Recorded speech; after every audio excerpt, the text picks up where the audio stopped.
So I had a good day. Did a compressor replacement that failed because of several issues, not the least of which the evap coil was installed backwards. So the A was pointing the blower. Um, so that's not good.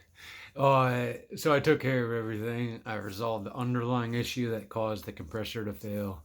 I pulled the vacuum so deep it was ridiculous. Did an RX-11 flush independently on the condenser.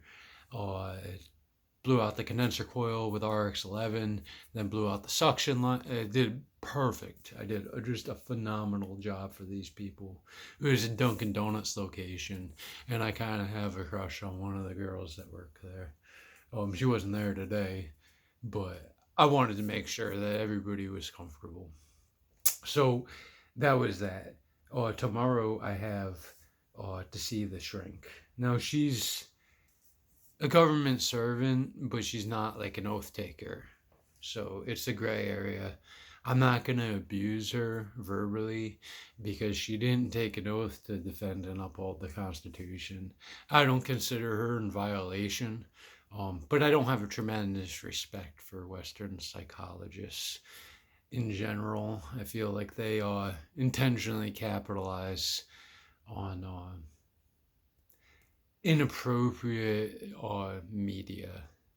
They they make money off of the suffering caused by their counterparts in advertising.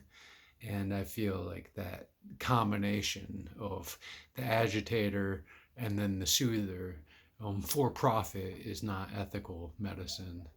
But that aside, she's not a stated enemy of the Constitution.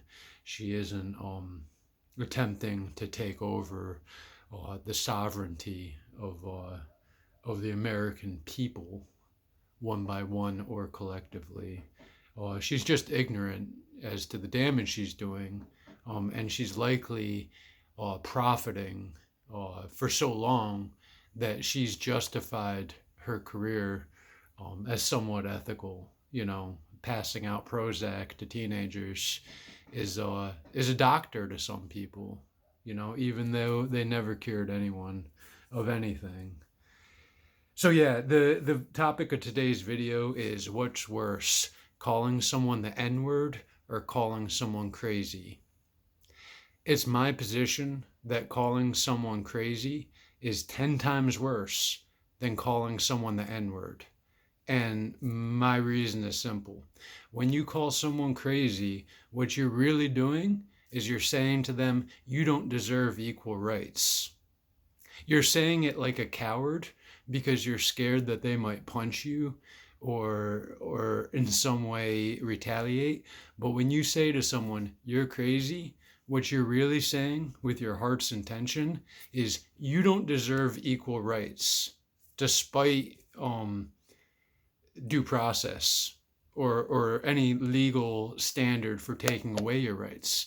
What you're saying is you as an individual don't deserve equal rights to me as an individual. And you're saying it like a coward by saying that either you're crazy. When you call someone the N-word, what you're doing is you're saying you're a punk little B and I'm going to beat you up in front of your girlfriend to prove it. And that's way different. It's not nice. It's not nice to call someone the N-word. But you're not saying to them, you are fundamentally less than me on a legal or social standard. What you're saying is, I'm way tougher than you, and I'm not going to be intimidated by you, and I'm going to offend you so bad, you're going to either be embarrassed or you're going to be forced to defend yourself. And I don't think you're strong enough to defend yourself. So what are you going to do about it? That's what you're saying when you call someone the N-word. When you call someone crazy, you're saying, I want you to be my slave, but I'm too scared to whip you. So I'm going to call you crazy to take away all your equality. And then I'm going to abuse that. So there's only one person I know who's been disenfranchised, both for his skin color and for his mental attributes. And that's the comedian, what's his name? Oh, and he had a stand-up show for a while. He was on that movie Half Baked. Dave Chappelle. So Dave Chappelle, as a black African American and someone who's been persecuted and disenfranchised for mental health, um, is the only person I know of who is coherent enough to articulate their position while simultaneously having experienced both forms of abuse. And to quote him, there's no worse insult than calling someone crazy. And in other words, as an African American, he would rather be called the N word than be called crazy because of the implications. So you don't have to take it from me.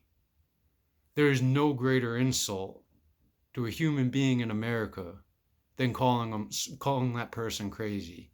It's completely dismissive of every complaint, of every statement they've ever made. It's saying you don't matter in any way.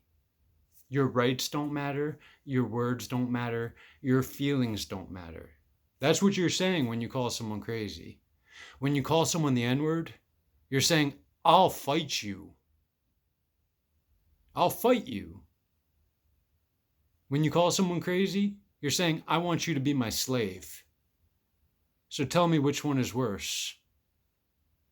You're just brainwashed by society and you're scared of getting punched by black men. Well, guess what? You might get punched by crazy men too. You might get punched by crazy men too. It might just not be black men you have to worry about offending.